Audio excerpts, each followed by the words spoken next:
صل على محمد وآل محمد.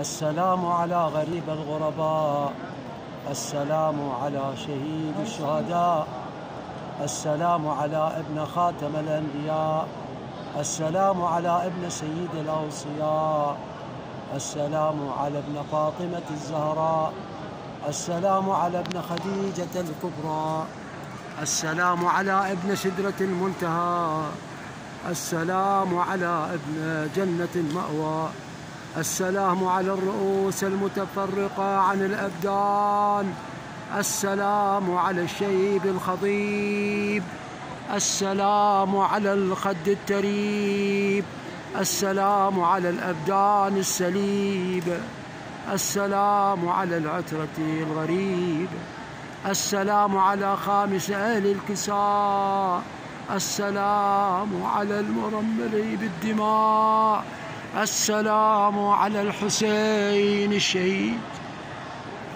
يا سيدي يا مولاي يا أبا عبد الله، في هذا اليوم وصباح يوم الجمعة أسأل الله ربك وربي أن يشافي ويعافي مرضى المؤمنين والمؤمنات ومرضانا ومرضى سامعي هذا الدعاء.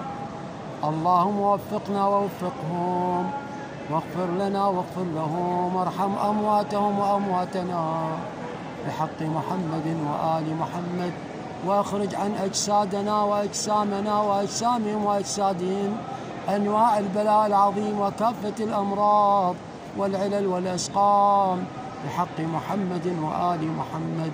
وصل يا رب على محمد وآل محمد.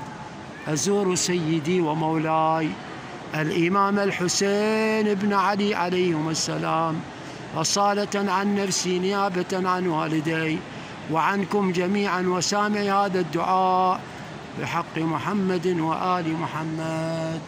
اللهم صل على محمد وآل محمد.